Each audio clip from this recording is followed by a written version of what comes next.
बिस्मिल्लाहिर्रहमानिर्रहीम। अस्सलाम वालेकुम दोस्तों, welcome to Islamic voice story. नबी पाक सल्लल्लाहु अलैहि वसल्लम ने फरमाया, ए अल्लाह, इन दोनों यानी अबू जेहल और उमर बिन खत्ताब में से जो तुझे महबूब हो, इसके ज़रिए इस्लाम को ताकत और कुव्वत अता फरमा। ये हदीस पाक है। अब ये देखना था कि अल्लाह ताला किसको पसंद करता है और किसके हक में दुआ कबूल होती है। एक दफ़ा हज़रत अब्दुल्ला बिन मसूद रास्ते में जा रहे थे कि उनका टकराव अबू जेहल से हुआ। अबू जेहल ने उसे पकड़ा और पीटा और उनकी पतली टांगों का मजाक उड़ाया और कहा कि मोहम्मद नौज बिल्ला बिन जालिक इन लोगों से डराएगा। अबू जेहल हजरत अब्दुल्ला बिन मसूद को मार पीट कर चला गया। हजरत उमर आगे आए और उन्हें अपना हाथ बढ़ाया और उन्हें सहारा दिया और उठाया। अगर आपको ऐसी वीडियो अच्छी लग रही हैं तो हमारे चैनल को लाइक करें और सब्सक्राइब करें। इससे पता चलता है कि हजरत उमर की तबीयत में आजिज़ी पहले से मौजूद थी।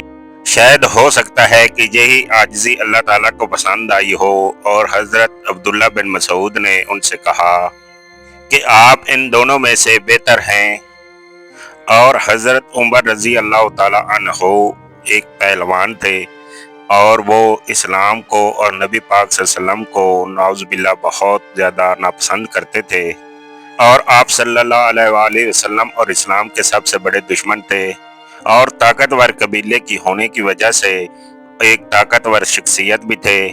और इसी वजह से नबी पाक सल्लल्लाहु अलैहि वसल्लम ने दुआ की थी कि इस्लाम को तक़वियत दें।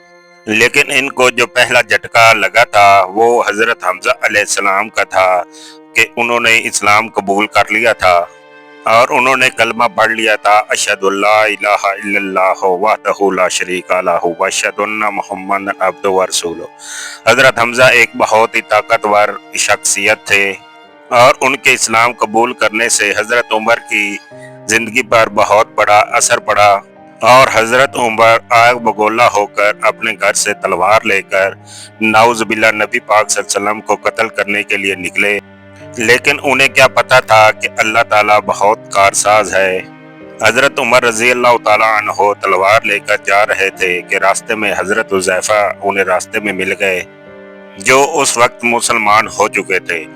उन्होंने हज़रत उमर के तेवर देखे, उनका लहजा देखा, उनकी तलवार देखी और पूछा कि क्या मामला है उमर। तो उन्होंने कहा कि नाउज़ बिल्ला मैं मोहम्मद को कत्ल करने जा रहा हूँ। तो उन्होंने कहा कि पहले अपनी बहन के घर की तो जाकर खबर लो। तो वो जब अपने बहनोई के घर पहुंचे तो उनका बहनोई और बहन तो वो सूरह ताहा की नाजिल हुई आयात सुन रहे थे। तो उन्होंने यकदम से दरवाज़ा खटखटाना शुरू कर दिया। अंदर मौजूद सब लोग डर गए। आप अंदर दाखिल हुए। जब अंदर दाखिल हुए तो वहां पर अपने बहनोई को मारना पीटना शुरू कर दिया। तो उनकी बहन ने कहा कि ए उमर, तुम हमें बेशक मार डालो, हम इस्लाम से पीछे नहीं हटेंगे। तो उमर ने अपनी बहन से कहा कि जो तुम पढ़ रहे थे वो मुझे दो। उमर उन चंद अरबों में से थे जो लिखना पढ़ना जानते थे। तो उन्होंने सूरह ताहा की वो आयात पढ़ना शुरू की। तो वो जैसे जैसे सूरत को पढ़ते जा रहे थे उनका जिस्म पसीने से शराबूर होता जा रहा था। तो दोस्तों, आज भी हम देखते हैं कि दुनिया में इस्लाम जो फैल रहा है वो कुरान मजीद की बदौलत से ही है। तो जब लोग मगरिब में कुरान मजीद को अपनी ज़बान यानी इंग्लिश में तर्जमा किए हुए पढ़ते हैं तो मुतासिर हुए बगैर नहीं रह सकते। तो सोचें, जब हज़रत उमर ने सूरह ताहा की आयत पढ़ी होंगी तो उनके दिल में कैसा ईमान पैदा हुआ होगा और उनका दिल नरम हो गया और यूं नबी पाक सल्लम की दुआ हज़रत उमर के हक में कबूल हुई। और इसके बाद हज़रत उमर रज़ी अल्लाह ताला अन्हो नबी पाक सल्लल्लाहु अलैहि वसल्लम की खिदमत में हाजिर हुए और इस्लाम कबूल कर लिया। तो दोस्तों, ये थी आज की वीडियो हज़रत उमर रज़ी अल्लाह ताला अन्हो की ज़िंदगी पर। अगर आपको वीडियो अच्छी लगी हो तो लाइक कीजिए और चैनल को सब्सक्राइब ज़रूर कीजिए।